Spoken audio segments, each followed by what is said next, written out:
Isang mapagpalang araw po sa ating lahat. Naway nasa mabuting kalagayan at may malulusog na pangangatawan at walang karamdaman ang lahat. Bagamat ang naranasan nating masasaklap at mabibigat na pagsubok sa buong taon na ito ay maituturing na isang malaking dagok ang ating nalasap sa ating buhay.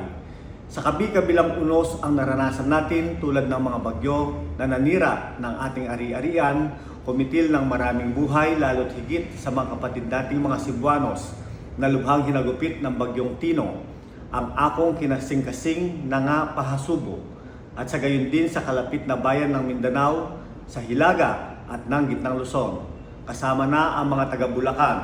Ako po ay taimtim na nananalangin sa Poong May Kapal na malampasan natin ito ng buong kalakasan at mapagtagumpayan at sa susunod na araw na may pag-asa. Sana ay mamulat na tayo at di na maulit pa.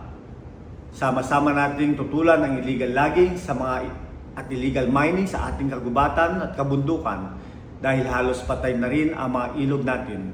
Ito ay lubhang mapanganib at nagbabadya ito, nakikitil lalo ng higit ng maraming buhay at mawawalan ng pag-asa ang susunod na henerasyon. Kasama sa aking dalangin na mahatulan na at may kulong na habang buhay ang mga politikong nagnanakaw ng harap-harapan sa taong bayan at mga taong nakaluklok sa iba't ibang ahensya ng pamahalaan na patuloy na imbestigahan dahil sa kanilang walang kumpay na pangungurakot. Usigin sana sila ng kanilang mga konsensya dahil lang naghihirap ay mga pobreng kapwa Pilipino, lugmok sa katiwalian ng ating bayan, mahal naming Panginoon. Nararamdaman ko at naiintindihan ko kung gaano kasakit ang mawalan ng mahal sa buhay, ang manakawan ng harap-harapan sa tinagal-tagal mong pinaghirapan, siya namang pagpapasasa sa karangyaan ng mga ganid at walang konsensyang nakaluklok sa pwesto. Sama-sama at magkaisa po tayo ng manalangin at humilos upang makamtan ang hustisya ng katotohanan at mapanagot, makulong ang may sala at di na kailanman ito maulit sa ating kinasasadlakan. Gabayan tayo ng Panginoon at bigyan ng lakas ng katawan at tibay ng loob at may palaganap natin ang pagmamahalan at laging magtulungan imbis na magsiraan at mag-away-away.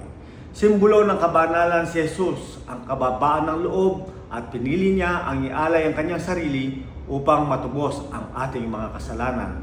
Kaya ang Pasko ay panahon ng pag-asa, pag-ibig at liwanag, mga bagay na kailangan natin ngayon higit kaysa dati. Salamat sa inyong matibay na pagmamahal sa bayan at malasakit sa kapwa. Naway ang Pasko ay magdala ng pag-asa sa mga pangarap, lakas sa mga pagsubok, saya sa mga simpleng bagay, pagkakaisa sa ating mga puso, tawag sa atin magtulungan, magmahalan at magbigay ng liwanag sa isa't isa. Sa gitna ng mga hamon, tandaan natin ang ating pagkakaisa, ang ating lakas, ang pag-ibig at malasakit, ang nagpapatibay sa atin. Ang pag-asa ay simula ng pagbabago. Kahit saan man tayo sa mundo, tayo ay Pilipino, may puso, tunay na pag-asa at may pangarap sa mas magandang bukas. Maligayang Pasko, Pilipinas. Naway sumapit ang mas maliwanag na bagong taon.